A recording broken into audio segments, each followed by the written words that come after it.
edad y forma del maxilar. Sonría feliz, atendiéndose en su centro odontológico San Francisco de Asís.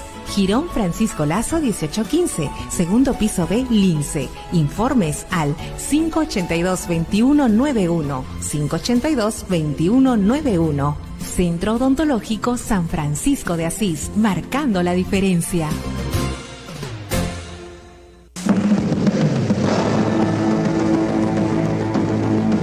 Desde Santa Cruz, Miraflores, Radio Latina 990, La Poderosa.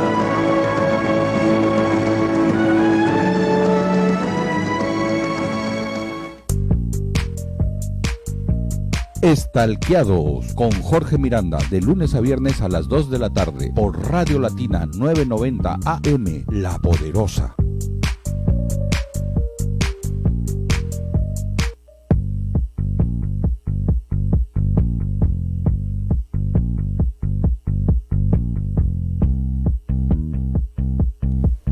Muy buenas tardes.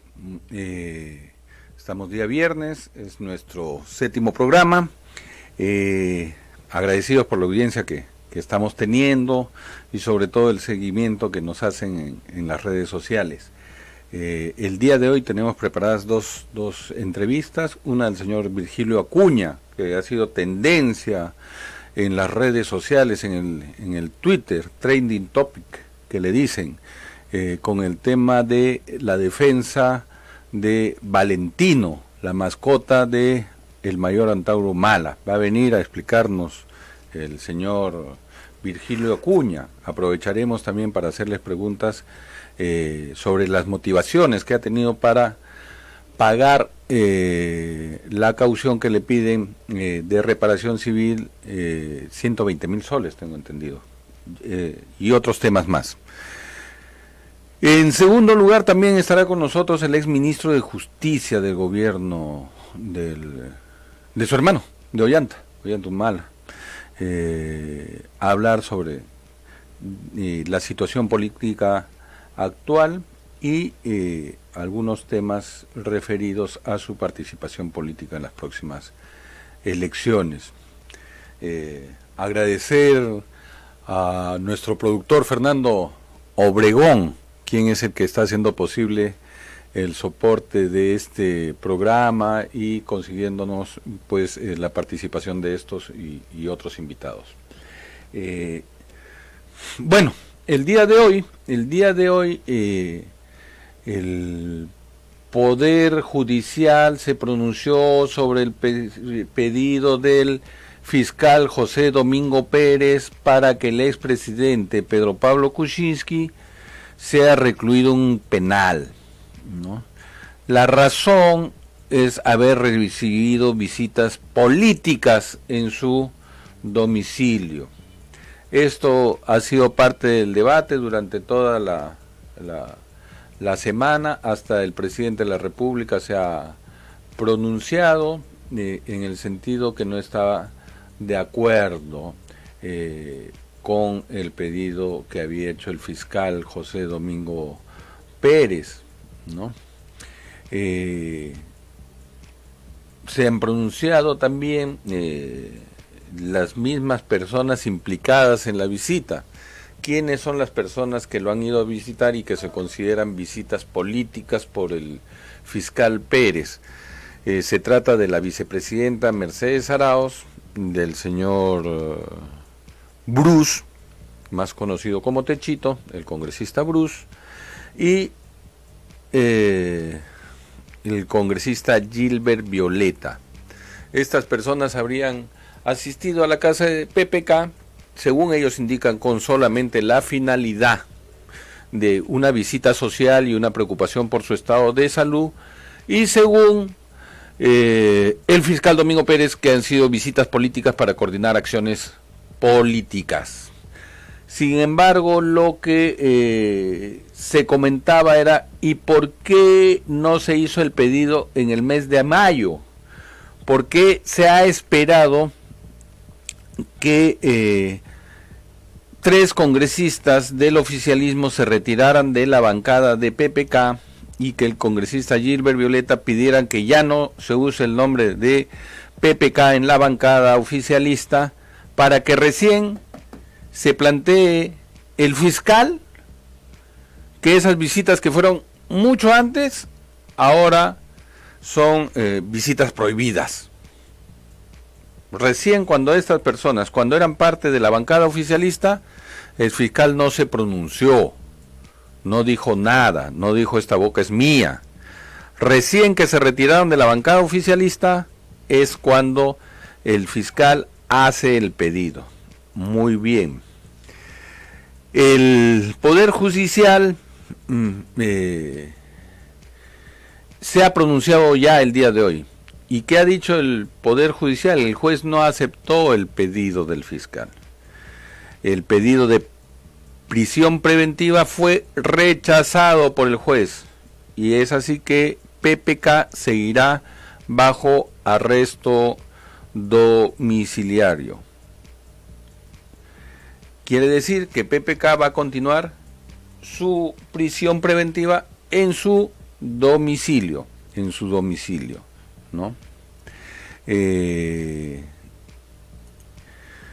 fiscal dijo que ellos no consideraban que esto era la fiscalía no se ensaña, no es inhumana y que no actúa políticamente, ¿no?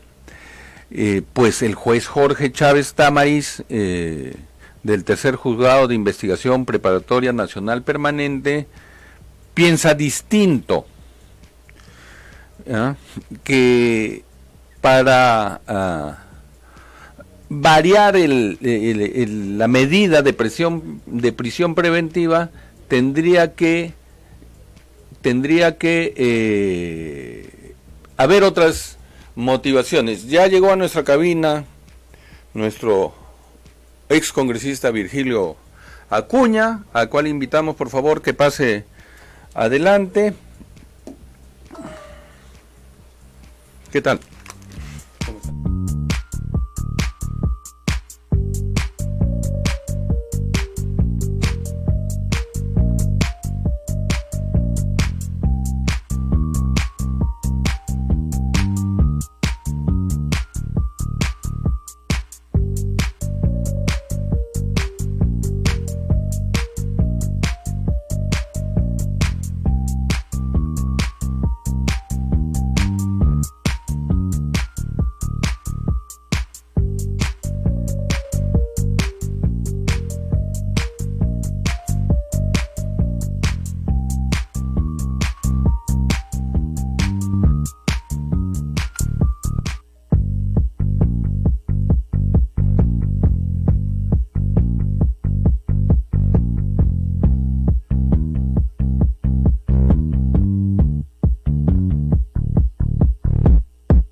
Ya.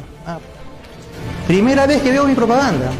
¿Se puede armar una campaña política desde prisión? La realidad peruana es radical. Solamente los imbéciles del Perú pueden ser conservadores, no hay nada de conservar. Para Antauro Humala la respuesta es sí. Antauro sí. Y es que en medio de la confrontación por el adelanto de elecciones y el descrédito de los políticos, han aparecido varios posibles candidatos. Desde el expresidente del Congreso, Daniel Salaverry, pasando por los que no ganaron y llegando hasta más de un gobernador regional con problemas legales que ven en una candidatura a su libertad. Entre todos ellos también figura Antauro Humala. Antauro y su partido ya ensayan un plan de campaña que consiste, al igual que su hermano Llanta, en dejar de lado al violento y autoritario para dar paso al empático, solidario y humilde. Su plan de medios busca posicionarlo como líder restaurador de la cultura andina del Perú. Su ícono así lo refuerza. El plan es tan estructurado que nos indica que en los próximos meses o semanas podríamos ver a Antauro hasta en la sopa. Paneles, folletos, tarjetas, periódicos, camisetas y hasta en la web. Antauro incluso ha encontrado aliados insospechados, como el economista Hernando de Soto, que lo ha convocado a un diálogo junto al empresario minero Roque Benavides. Según el economista, en una carta que Antauro le envió, se atribuyó la responsabilidad de los conflictos sociales del país. Yo entonces pienso en invitar a una figura emblemática del otro lado, no tener una confrontación entre gremios, sino más bien personas que están dispuestos a repensar el Perú fuera de la caja. La pregunta es, ¿cómo lo hace? ¿Qué hace el gobierno?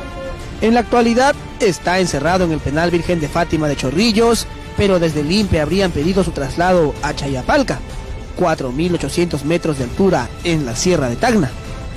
Se le acusa de hacer una llamada telefónica a una persona que estaba en un evento político. Quienes lo defienden dicen que al ser reo primario puede hacer llamadas durante el día. No le han quitado comunicación, ya sea por teléfono o carta. Lo único que sí le quitaron fue a su perrito.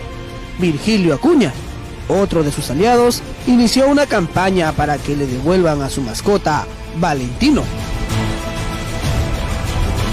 Desde la sombra, Antauro viene ejecutando su plan. Él hace lo que le toca. Probablemente no salga de prisión para llegar a ser candidato, pero sin duda influye en medio del caos político en que vivimos. Mientras tanto, ¿qué otros sentenciados podrían hacer lo mismo?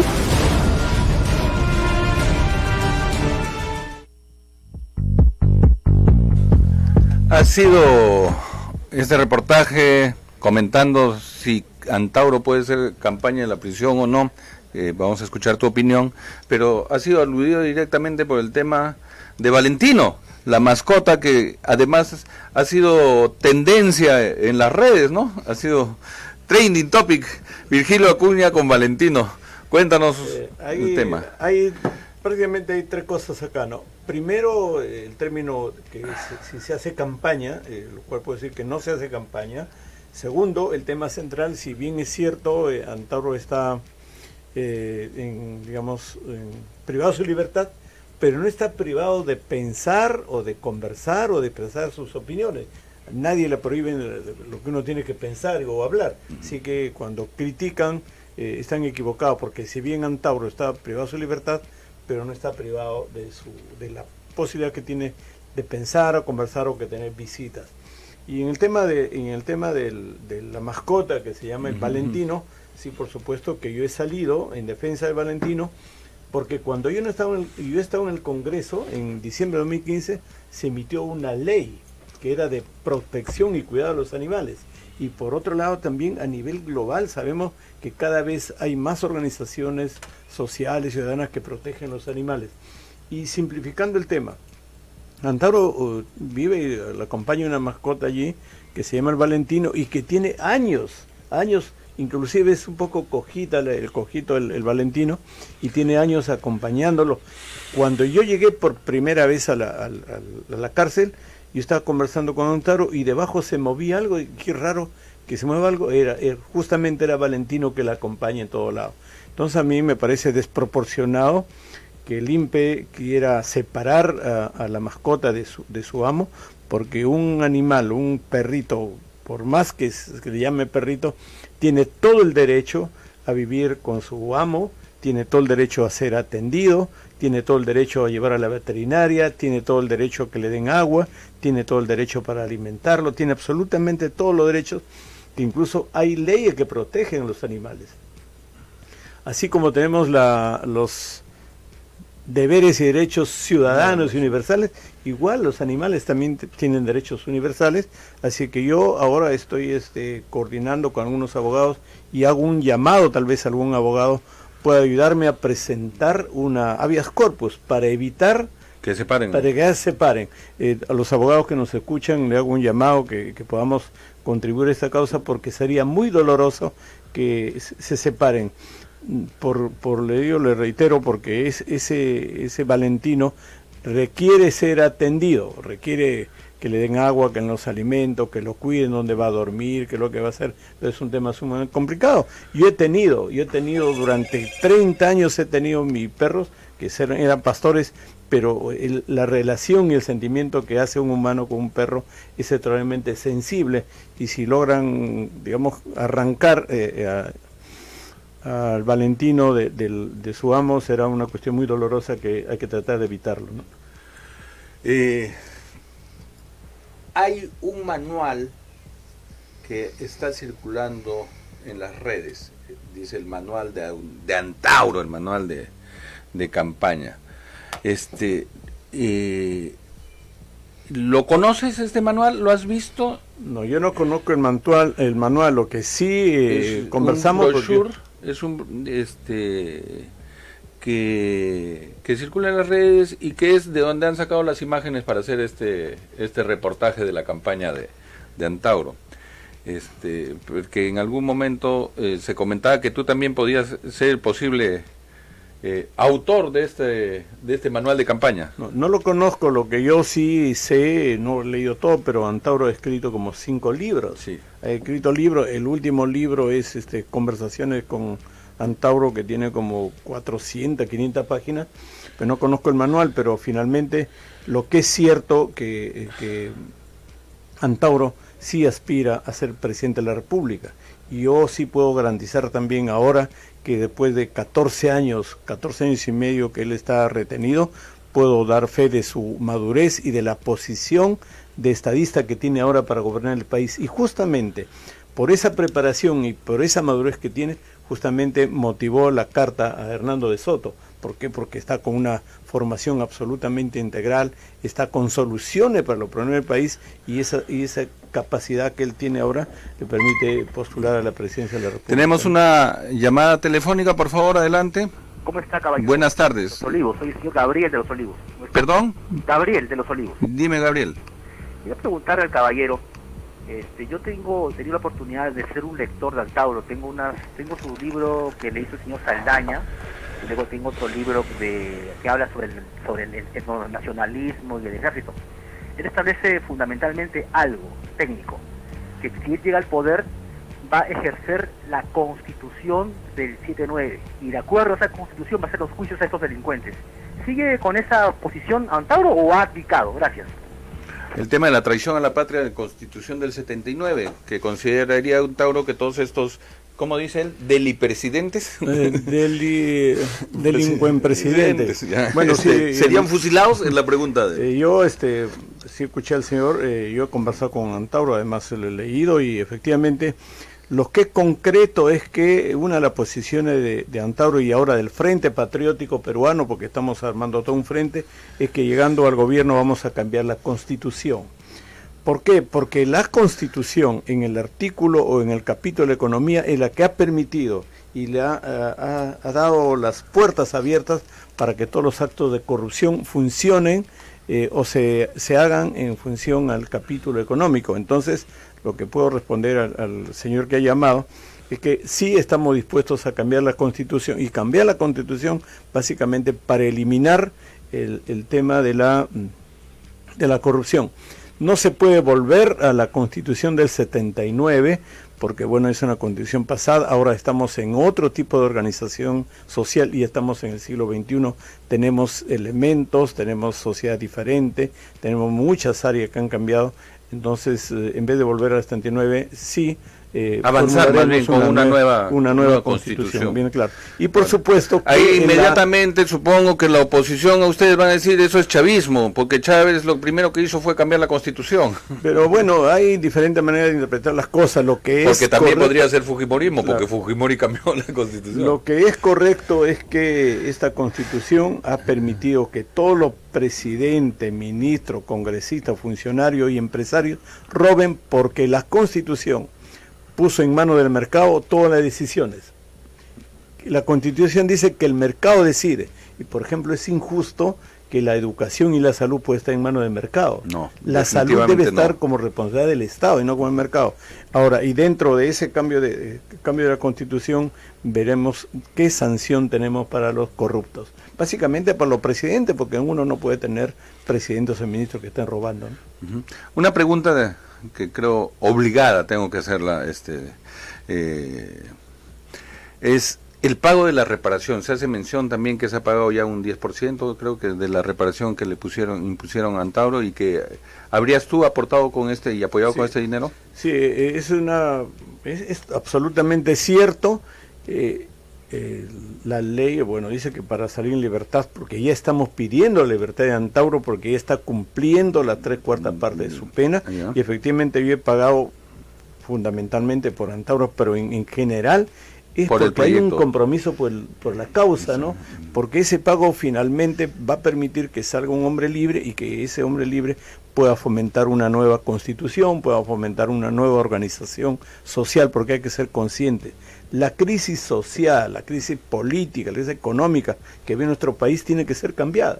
Y hay una sola persona que plantea una solución clara, que es el tema de Antauro Humala, y en general, entonces ese aporte que yo lo doy claro por verlo libre Antauro, pero también por una causa nacional, y en términos más simples diría, por que este país cambie. ¿Están de acuerdo ustedes con el adelanto de elecciones planteado por Vizcarra?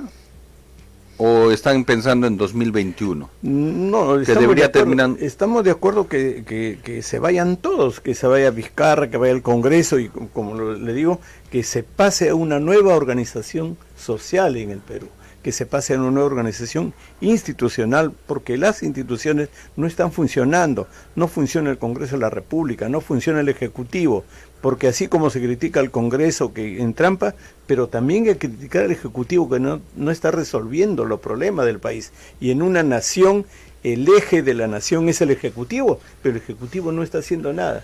También tenemos problemas con las instituciones, como el Poder Judicial, la Fiscalía, que se están peleando entre los fiscales.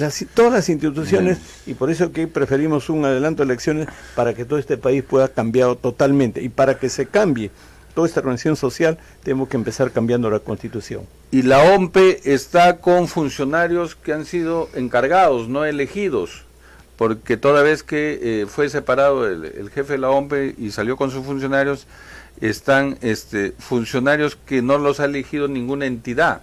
Entonces, este organismo va a ser el encargado de realizar las elecciones. Por eso te digo que habría que... El Tribunal Constitucional también.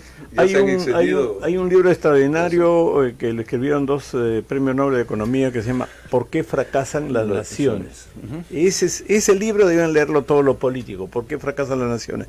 Las naciones fracasan porque sus instituciones son débiles, porque las instituciones no están bien dirigidas, y en nuestro país esa es la realidad. Nuestras instituciones, así como tú mencionas, el Jurado Nacional de Elecciones, el Tribunal Constitución, el INDECOPI, la SUNAT, todas las instituciones son muy débiles, por eso que el país no funciona.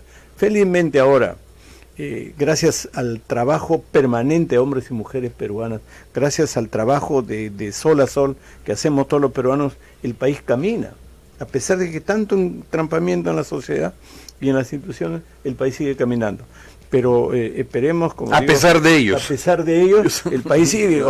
Ahorita estamos pensando en que el Perú crecerá 3%. Imagínate si las instituciones fueran eficientes, si las instituciones fueran capaces de ayudar, si el presidente fuera capaz de ayudar, si el Congreso fuera capaz de facilitar las cosas, nuestro crecimiento fuera más alto. Por esa razón, y que estamos de acuerdo en que todos se vayan, que se vayan a unas nuevas elecciones y que ojalá con la libertad de Antauro podamos nosotros llegar al gobierno, ¿no? Sí, el crecimiento en las últimas informaciones, hace 2 días la Facultad de Economía de la Universidad del Pacífico dice que va a ser 2.5. El BCR ya está planteando 2.8 y el ex ministro de Economía Ismael de la Quintana también dice 2.5, o sea, ya el 3% está lejos de lo que esperábamos. El presupuesto se hizo pensando en 4.7 de crecimiento. Hay países que crecen 9 o 10%, yo he estado en la China hace 8 o 10 años, el crecimiento era 9%. En el Perú había una época en que estábamos creciendo 5, 6, 7%. Y como de 5, 6, 7% estamos bajando prácticamente a 2%. Es una desgracia para las generaciones que vienen más adelante.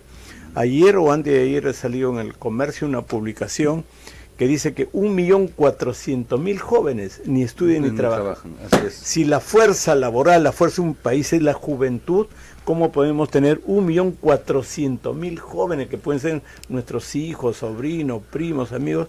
1.400.000 que no estudian ni trabajan. Con un dato adicional que yo lo tengo de la época del Congreso y que lo menciono siempre. El Perú tiene 7 millones de compatriotas mayores de 18 años que no han terminado secundaria.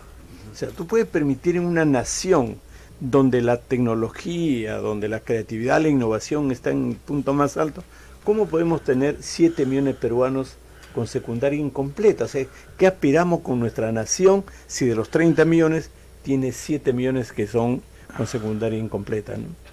Y esa responsabilidad son de los gobiernos anteriores. Todos estos gobiernos anteriores, y yendo a la palabra de Antauro, que nos han traicionado, porque el gobierno de Fujimori nos ha traicionado, el gobierno de García nos ha traicionado, el gobierno de Toledo ha traicionado, el gobierno de Ollanta, todos estos gobiernos han traicionado, inclusive este gobierno de Pedro Pablo y de Vizcarra.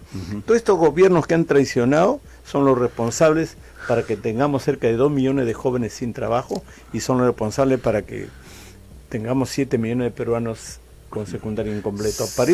Por esa razón planteamos un cambio total. Salió el expresidente Ollanta Humala hace 2 días diciendo que el Partido Nacionalista de todas maneras iba a participar en las próximas elecciones. No mencionó el candidato, no sabemos si él o Nadine.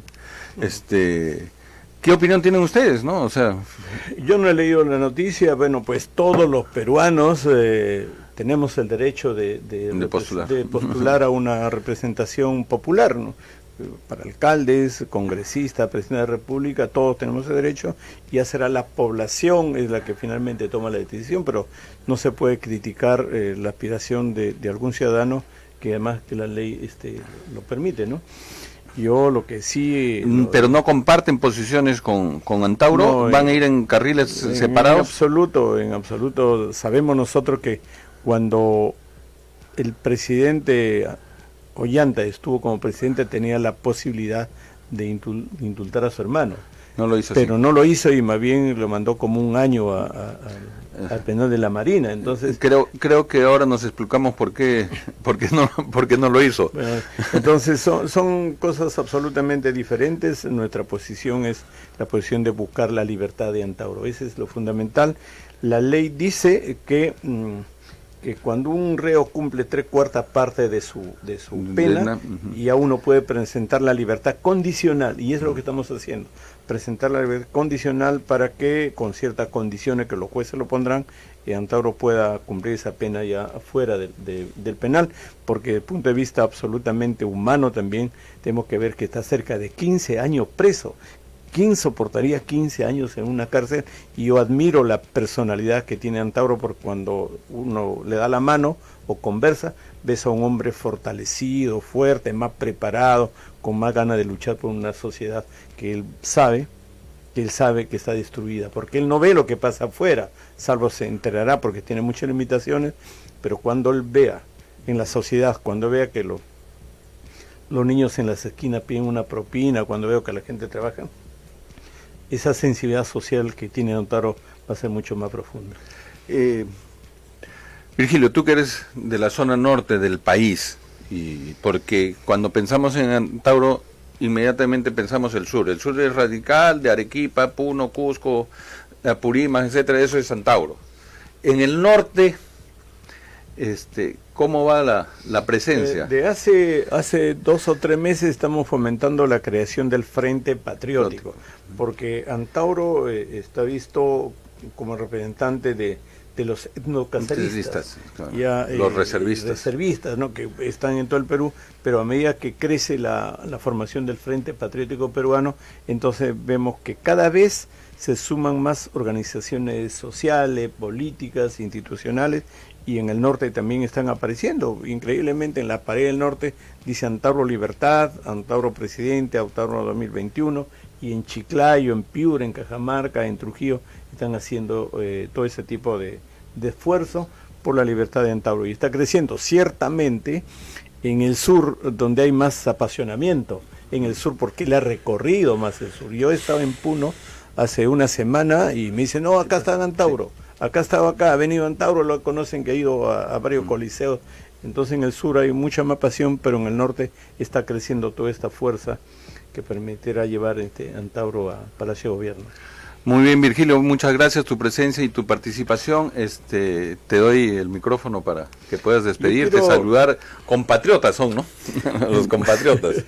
Muy agradecido por esta entrevista, verdad, es un gusto conocerlos. Gracias por permitirme explicar a la población cuál es esta población, porque hay un tema fundamental. Antauro no es el que mató policías como lo pinta cierta gente. Eso dijo el congresista de Belaúnde, creo, hace unos días, ¿no? Asesino de policías lo llamó. Totalmente, es una mentira total, o sea, no es el que metió, y ya en el tiempo se llegará a ver, porque la sentencia, la cosa, no es el que dio muerte a los policías. Y yo estoy viendo cómo aclarar todo a través de las redes sociales, porque la juventud, la gente que por primera vez escucha, y influido por algunos periodistas, creen que es el asesino de policías, pero eso es absolutamente falso. O sea, no hay que aceptar, nunca aceptaremos, porque no es cierto que él haya matado a los policías. Es una cosa que debe ser muy clara, y ahí están las noticias, están las imágenes, porque ese es uno de los daños que está haciendo alguna parte de la prensa al señalarlo como que fuera uno de los asesinos de policías, y es absolutamente falso. Yo te agradezco mucho por esta entrevista, y como dicen en la sierra, ojalá no sea la primera ni la última. No, esta es tu casa, cuando muchas quieras. Gracias. Y ojalá que ¿cómo se llama? Que el perrito no lo separa, que no lo separen, que no lo separen de su dueño. Muchas gracias. ¿Ya? Tenemos como invitado, inmediatamente después retornamos con Gustavo Adriancén. Él ha sido ministro de Justicia, de repente nos apoya y él hace el habeas corpus.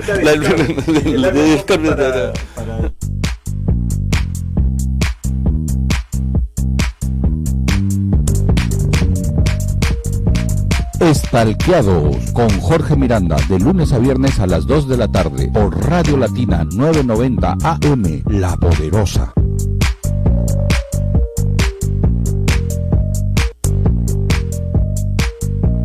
Estalqueados con Jorge Miranda, de lunes a viernes a las 2 de la tarde por Radio Latina 990 AM, La Poderosa.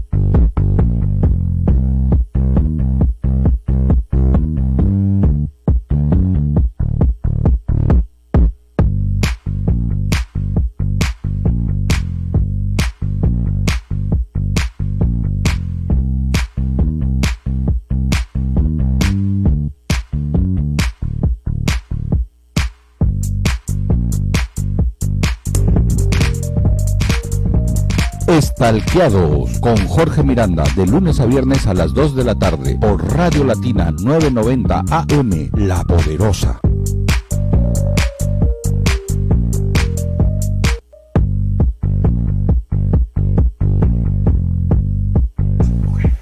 La gente me mira a mí y entonces sale su... Buenas tardes, continuamos con el programa y lo prometido se cumple, ¿no? Estamos aquí con Gustavo Adriancén. Él ha sido ministro de Justicia y Derechos Humanos. Vamos a conversar con él de política. Si bien su tema fuerte es el tema de derechos y la especialidad en derechos humanos, vamos a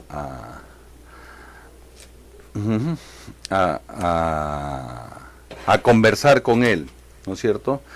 Tú eres socio de un estudio, Guzmán, Napurí, Santibáñez, GNS, si no me equivoco. Así es, en efecto, es una firma jurídica que la tenemos montada hace unos meses, es el resultado de una fusión de estudio Guzmán Napurí y el estudio Santibáñez Antúnez, y una firma que se levantó gracias a la buena intención de los socios, de los que yo soy parte, y identificado fundamentalmente con los criterios de integridad y de probidad. No defendemos casos, por ejemplo, que tengan que ver con ningún delito de corrupción de funcionarios, no defendemos tampoco casos que tengan que ver con delito contra el honor y pudor sexual, no defendemos terroristas, nuestra línea está narcotráfico marcada, tampoco, por supuesto tampoco. Nuestra línea está marcada por una línea de acción en la defensa legal en delitos que sean absolutamente diferentes a estos, ¿no? No. Tú fuiste ministro de Justicia de Ollanta. De Ollantaytamala en el año 2015, sí. ¿Sigues manteniendo una relación con el Partido Nacionalista? No, yo nunca he sido militante del partido. No, eso sería establecer claramente. De hecho, no soy un militante de ningún partido, ni lo he sido antes. Soy un profesional, un técnico independiente. Fui convocado por Pedro Cateriano cuando asumió el premierato para formar parte del gabinete y me mantuve en él. Con el presidente Humala no tengo contacto hace más de 3 años, diría yo, ¿no? Estamos hablando de 2016. Sí, claro. ¿Cuándo terminó el gobierno? Terminó el gobierno, nos vimos en un par de reuniones sociales seguro y desde entonces ya no nos hemos vuelto a frecuentar y no tenemos contacto telefónico tampoco. ¿Tampoco con Nadine? No, mucho menos. Mucho menos. Con la señora nunca tuve ningún trato salvo el amical y protocolar propia de la relación de una primera dama, ¿no?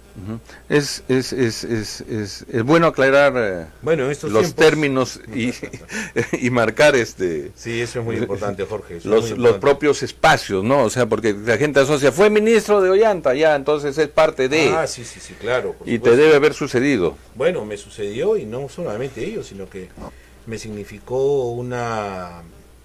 no sé cómo llamarlo ahora, ya con el tiempo transcurrido, probablemente como una tacha, se me cerraron muchas puertas. Es un estigma que te pone la sociedad. Personal, sí, por supuesto. Y más cuando un gobierno recién sale, ¿no? Que sale muy duramente criticado, cuando recibes un nuevo gobierno que lejos de ser prudente, más bien ataca toda la gestión anterior malamente y de manera infundada, ¿no? Vamos a escuchar una llamada telefónica. Levantado, claro. Adelante, buenas tardes. ¿Cómo estás? Buenas tardes. En los audífonos vas a escuchar mejor. Perdóneme que le interrumpa. No, siga. Al señor que le está entrevistando, mil perdones, pero he tratado de ingresar con mi llamada para hablar en el anterior entrevistado, pero no se ha logrado. Por eso perdóneme, pero lo que le voy a decir es lo siguiente. Mire usted.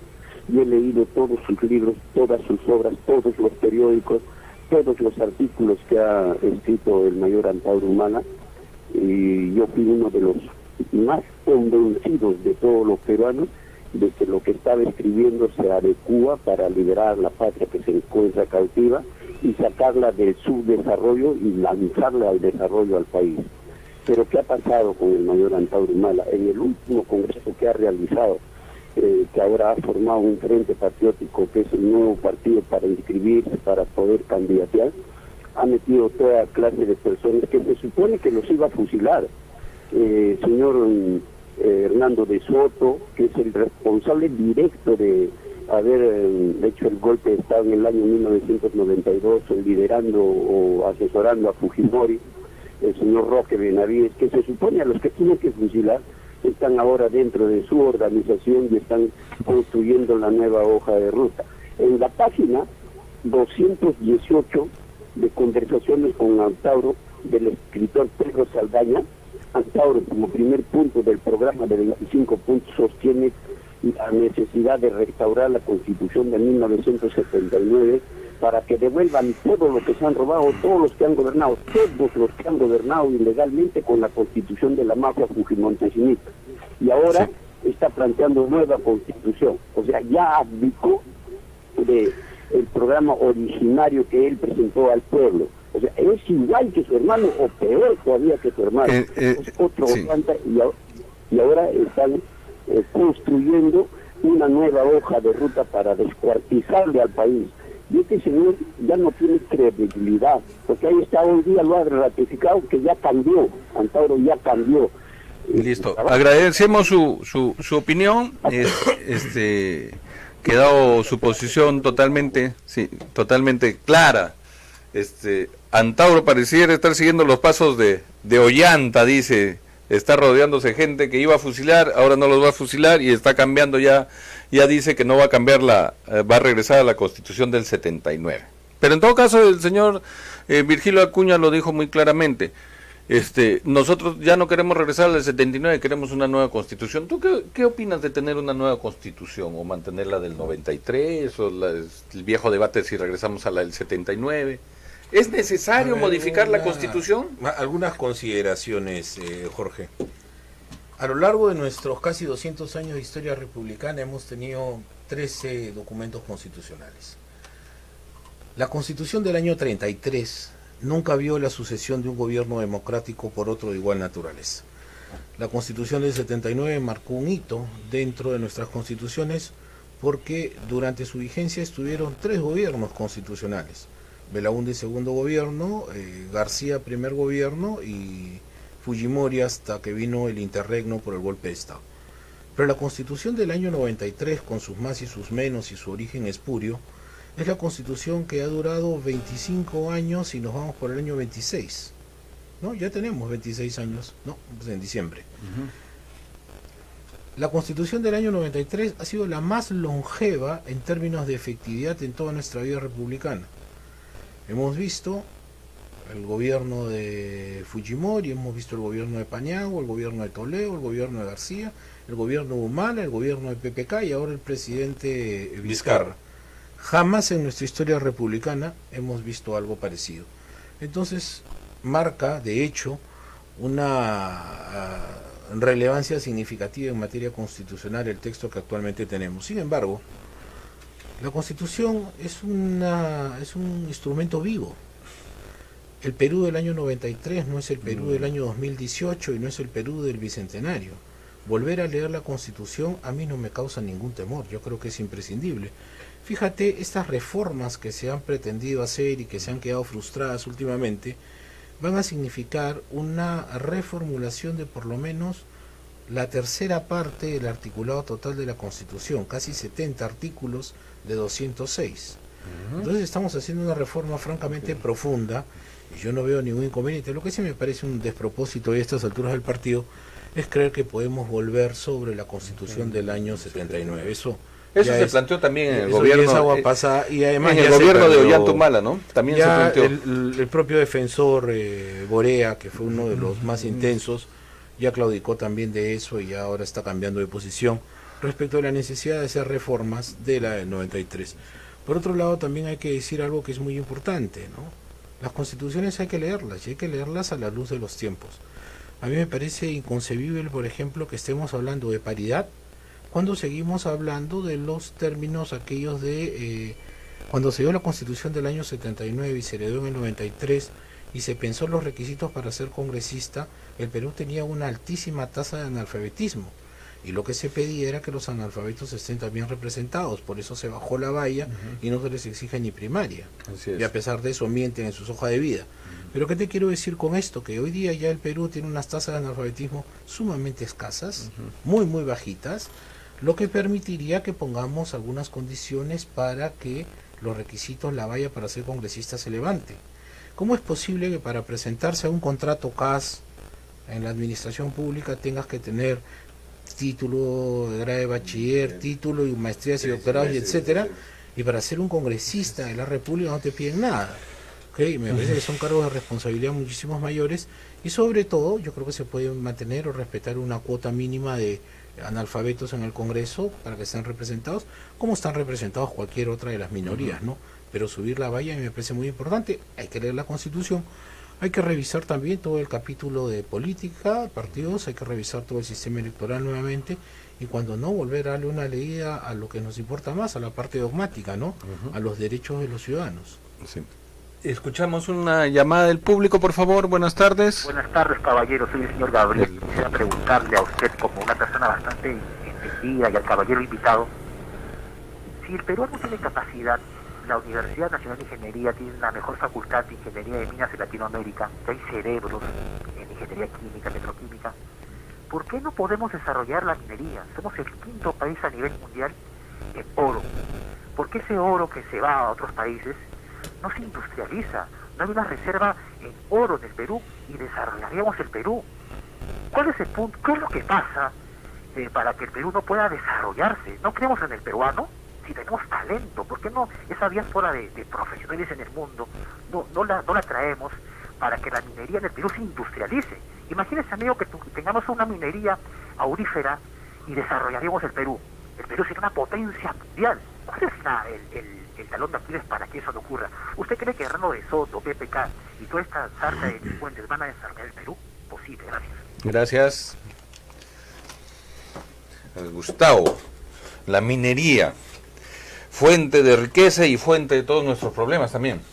Bueno, lamentablemente, ¿no? Parte de nuestras contradicciones como país, un Perú históricamente minero, que cuando nos remontamos a la historia vemos que el Perú ha convivido de una manera bastante pacífica entre el agro y la minería. Los problemas se han venido a acrecentar en las últimas décadas cuando empieza a surgir la minería extractiva de gran escala, ¿no? Y que demandaba naturalmente más tierras y que demandaba además ingentes recursos como el agua. Y vemos por otro lado también un empoderamiento de las comunidades nativas y campesinas, que es en sus tierras ancestrales donde está esta riqueza. Y este empoderamiento ha significado que hoy día respondan, como lo hacen estas comunidades, enfrentándose abiertamente a la inversión minera. Y por otro lado, el tercer elemento, en mi opinión, es un Estado que no sabe solucionar conflictos, ¿no? Que le ha quedado muy ancho este problema.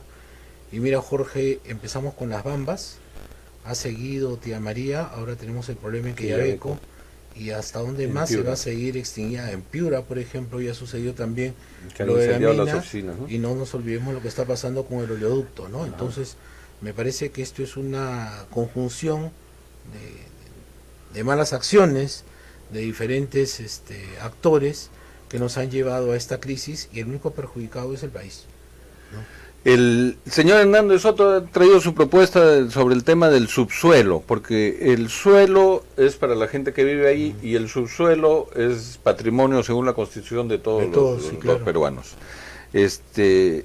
Nuevamente el tema de la reforma constitucional, porque el señor Virgilio Vicuña dice hay que modificar eso en la Constitución, el capítulo económico, porque si no las comunidades no van a poder ser dueñas de su riqueza. ¿Tú lo ves como una solución, que ellos sean dueños del subsuelo también? No, yo no lo puedo aceptar porque el subsuelo es de todos, no es de ellos. Y cierto, son sus... Es como el espacio aéreo. Claro, imagínate, mañana alguien va a decir... Es mi espacio. O sea, es una tontería. Y si yo tengo una casa con vista a la playa, voy a reclamar un pedazo de mar. O sea, no, a ti te toca lo que te toca. Te toca donde estás parado, eso es tuyo. Y listo, se acabó la historia. El resto es de todos. No podemos aceptar nosotros que alguien venga a decir de que los recursos son suyos. El agua del río no es suya. La tierra que es tuya lo es y punto. Pero que todos los derechos tienen limitaciones, no hay derechos absolutos, Jorge. Y la gente tiene que entender que hay una cosa que se llama interés general. Y el interés general prima sobre el interés particular, incluso sobre el interés comunitario. ¿Okay? Porque nosotros no podemos seguir pensando que una comunidad va a tener capacidades o recursos para poder explotar una mina en esas condiciones. Además está absolutamente comprobado. Recordará, Jorge, lo que pasó en Tambo Grande cuando se empezó a hacer el problema con los limones. Así es. ¿Qué pasó? Al final votaron a la gran mina que iba a sacar el oro de ahí, y ahora tenemos centenares centenares de mineros informales que lavan y tiran el mercurio al río, y ahí ahora ya no crece ni medio limón ahí. Así es. Entonces es irresponsabilidad. Estamos importando limones de Ecuador. Imagínate, una barbaridad es eso, ¿no? Entonces yo creo que esto de la minería hay que saberlo resolver con bastante más inteligencia que aquella con la que se ha venido gestando el problema. Sobre ese tema, el presidente de la República, ¿cómo lo está haciendo en el tema de la minería? Pues yo creo que muy mal. Yo no puedo concebir hasta el día de hoy que el presidente de la República haya sido tan maltratado como lo fue en Arequipa, donde lo dejaron plantado primero, lo recibieron luego tarde por la noche, muy tarde, luego le grabaron una conversación que se entendía era una conversación de caballeros, privada. Al día siguiente le mandan el audio con un evidente propósito de extorsionarlo. Se lo enviaron a él, al Premier, y se lo enviaron al Ministro de Economía. En mi opinión, la extorsión dio resultados porque llevó a que el presidente el 28 de julio anuncie una nueva ley de minería y días más tarde suspenda una licencia. Y hoy día ya ha podido haber comprobado, después de todo lo que le dijeron, sobre todo el gobernador de Arequipa, que la extorsión continúa.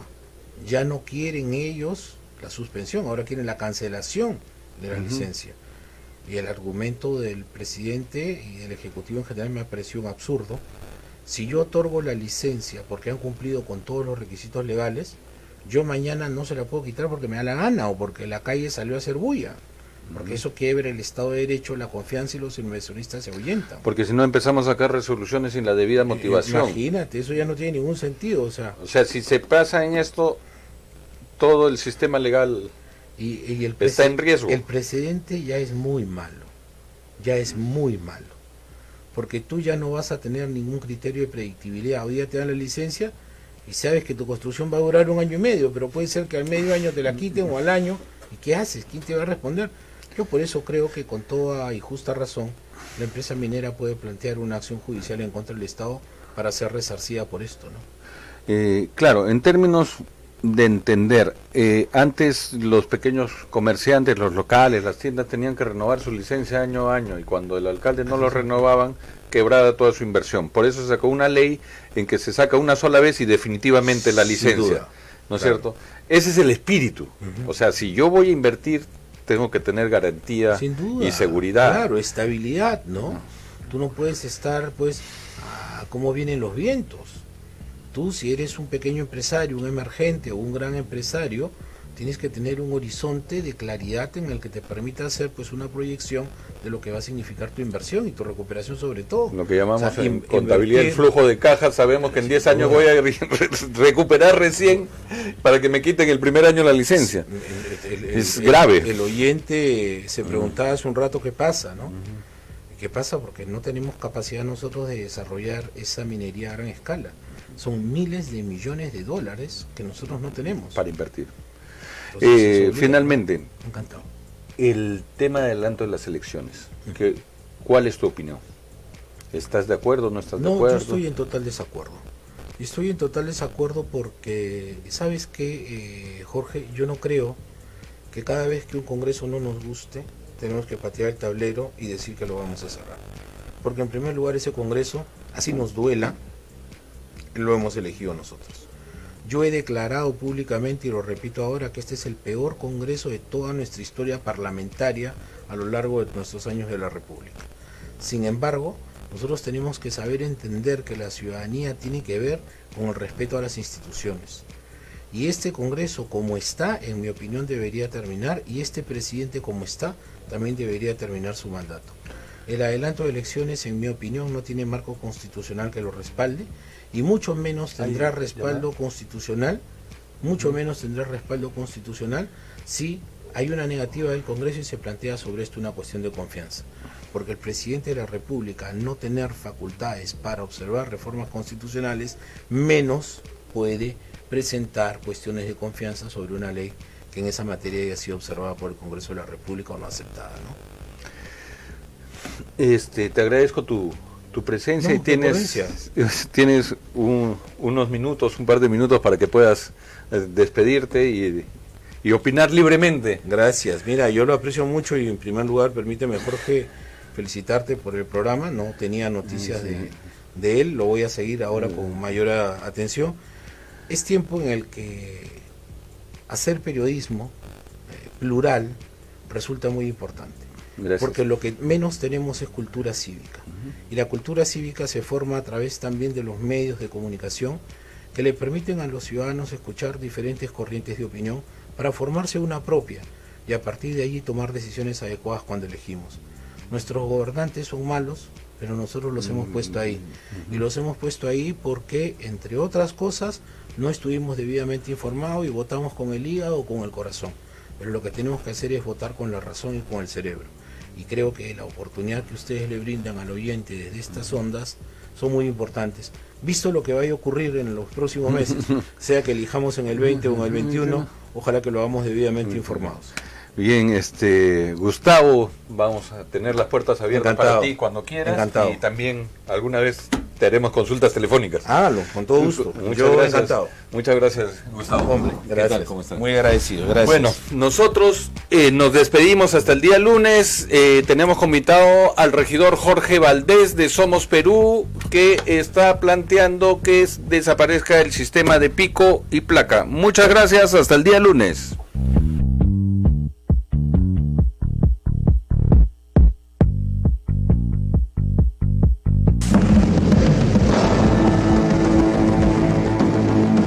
Desde Santa Cruz Miraflores, Radio Latina 990, La Poderosa.